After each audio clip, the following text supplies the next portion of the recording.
ਲਓ ਸੱਜਣੋ ਤੇ ਮਿੱਤਰੋ, ਫੈਸਲਾਬਾਦ ਦੇ ਵਿੱਚ 28 ਅਗਸਤ ਦੀ ਜਿਹੜੀ ਕਾਲ ਚੱਲਦੀ ਪਈ ਹੈ ਜਨਾਬ। 28 ਅਗਸਤ ਨੂੰ ਪੂਰਾ ਫੈਸਲਾਬਾਦ ਸ਼ਟਰ ਡਾਊਨ ਹੜਤਾਲ ਹੋਏਗੀ ਜਾਂ ਨਹੀਂ ਹੋਏਗੀ।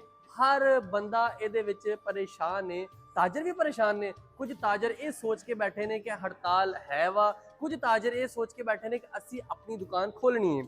ਤੇ ਜਨਾਬ ਇਹਨਾਂ ਦੇ ਵਿੱਚੋਂ ਗੱਲ ਕੀਤੀ ਜਾਵੇ ਜਿਨ੍ਹਾਂ ਨੇ ਹੜਤਾਲ ਕਰਨੀ ਤੇ ਜਿਨ੍ਹਾਂ ਨੇ नहीं करनी। जनाब पहले तो गल की जाए अमीन भट्ट ग्रुप है, सिक्का ग्रुप है, भल्ली ग्रुप है, गला मंडी ग्रुप है, एक करियाना एसोसीएशन है, चैंबर ऑफ कामर्स है, मेडिसन मार्केट है, इंस्टॉलमेंट एसोसीएशन है। तो जनाब इन्हों के विचों जिन्हों ने कहा है कि असी कल हड़ताल करनी है 28 अगस्त को।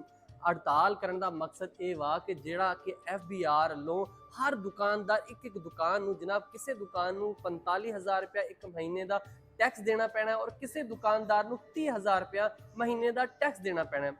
फैसलाबाद के 8 बाजारों के कितनी दुकाना ने, हज़ारों की दुकाना ने, उन्होंने हर एक दुकान को टैक्स पा दिता गया है कि तुसी हर महीने टैक्स देना है। अगर तुसी टैक्स नहीं दोगे तो 7 दिन बाद तुहानू गिरफ्तार कर लिया जाएगा और सज़ा होएगी उहदी। तो जनाब हुण इहदे विचों गल कीती जावे किन्ने क्या कि असी हड़ताल करनी है किन्ने नहीं करनी। तो जनाब पहले तो अमीन भट्ट ते सत्याना रोड ते जिहड़ी मार्केट है इन्हां ने यह कहा कि असी हड़ताल 28 अगस्त नूं नहीं करनी। बाकी जो चैंबर ऑफ कामर्स ने क्या है, सिक्का ग्रुप ने क्या है, भल्ली ग्रुप ने क्या है, गला मंडी करियाना एसोसीएशन सारे ने क्या कि असी कल हड़ताल करनी है। और सिर्फ अमीन भट्ट ते सत्याना रोड की जी मार्केट है उन्होंने क्या कि असी कल हड़ताल नहीं करनी।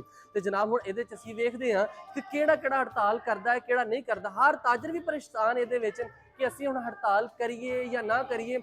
वैसे जिहड़ा गौरमेंट वालों टैक्स लाया गया है, जिहड़ा कोई 45,000 तो कोई 30,000 वाला टैक्स लाया गया है, उहदे विच वेखो कि दुकानदार अगर तो टैक्स दे सकते हैं तो फिर ठीक है, कोई मसला नहीं, फिर तुसीं हड़ताल करने की जरूरत नहीं।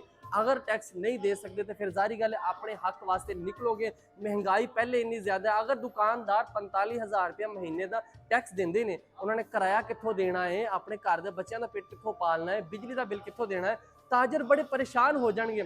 देखो हुण कल का दिन है, कल हड़ताल होंदी है या नहीं होंदी, किदां दिन निकलदा है कल पता चलदा है।